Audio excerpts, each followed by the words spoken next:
Hari ini saya mau bawa kamu semua untuk mau tengok macam mana cara ataupun pemprosesan tapai dibuat. Pertama sekali kita perlu ada bahan-bahan inilah semua. Seperti yang kita baca apa yang terpampang di screen lah. Dan kalau ikut sejarah tapai ini, kalau tidak campen minum kadang-kadang boleh tabangkang di jalan raya lah. Dan ada juga yang kunun terdampar di kaparitan sana. Tidak kurang juga yang pernah tertidur di kusingan ataupun terjapit sana pokok pisang. Tapi saya rasa itu semua adalah cerita dongeng. Itu semua adalah tayul semua itu. Cerita rikaan semata-mata palsu, lakunan ya semua itu kali kan. Ada lagi kunun mitos yang kalau talampau dia bilang boleh terkancing sama terbirak rela di seluar tanpa pempas, dia bilang. Jangan kamu percaya tuh Oke, lepas bahan-bahan tadi kita sediakan kan, kita cari-carilah kayu. Jangan pergi curi ya. Pasuk kita kasih hidup api, kemudian kita didihkan air lah sebelum beras dimasukkan. Dan biasanya kalau tidak campen sekejap api mati ini kan, menangislah sampai itu nasi masak. Menangis tiup itu api. Jangan pula kita salah masak kan, tiba-tiba mau masak nasi, sekali kita buka tuh penutup dia kan, lian yang keluar jadi macam ini nah. Ayah.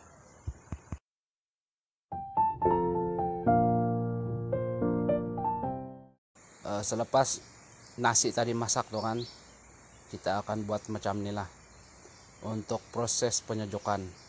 Sebelum kita tabur itu ragi lah, dan itu lanjang tadi itu yang besar tuh kan, kita perlu muscle yang besar lah untuk mengangkat. Dan perlu kekuatan tangan untuk menyok tuh nasi untuk kasih tabur di sini.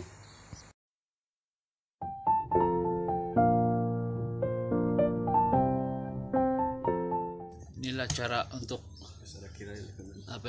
menumbuk sesad atau ragi dengan menggunakan kekuatan tangan lah. Jadi orang dia kita tidak perlulah kasih tengok sebab nanti ramai yang cemburu. Dia punya kekuatan tangan lah. Oke, ini yang sudah kena tumbuk. Nah, caranya menumbuk beginilah. Dan wajib mesti ada kirai. Oke, selepas itu akan ditabur di sinilah.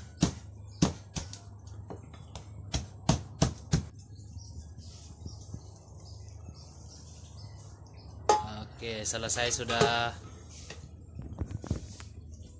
Nah, ini lagi mau kasih habis pula. Saya ingat 2 saja, 1 karung pula.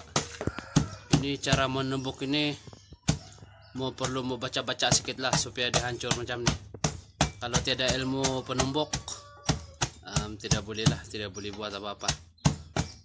Perlu mau belajar lah tuh daripada ini. Dia inilah yang pakar.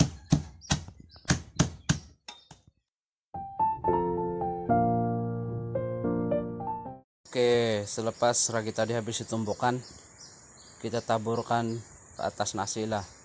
Dan sebelum kita kasih tabur menggunakan tangan ataupun kita gaul sama-sama dengan ragi itu kan, kita perlu pergi cuci tangan dulu lah dan keringkan.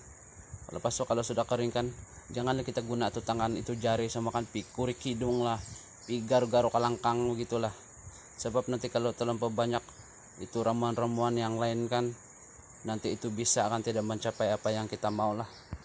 Menggaul beras dengan ragi ini kan adalah juga satu jenis senaman tangan lah.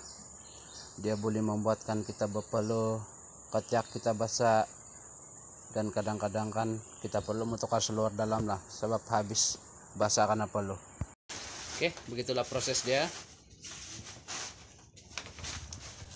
Kita taburkan biji bani lagi balik. Nah, begini cara dia. Supaya bila dia sudah tumbuh, dia akan menjadi biji benih yang dipanggil haus. Oke.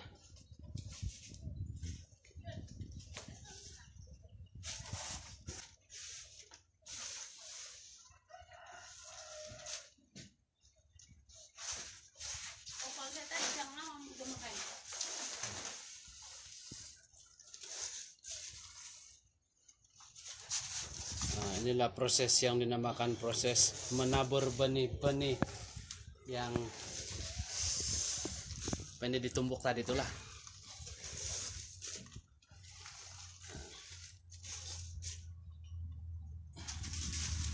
Oke, selesai. Kemudian digaul.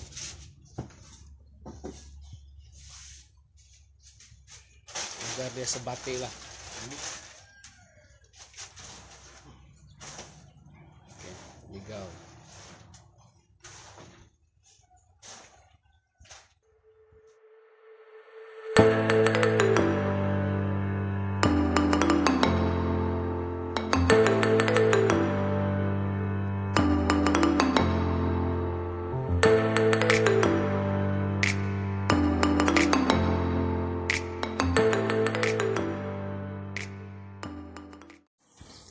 Ini adalah barisan-barisan tajau yang sedang menunggu giliran untuk disumbat nasi ke dalam mulutnya yang besar. Besar macam mulut buaya. Macam orang boring sudah duduk lama di sini.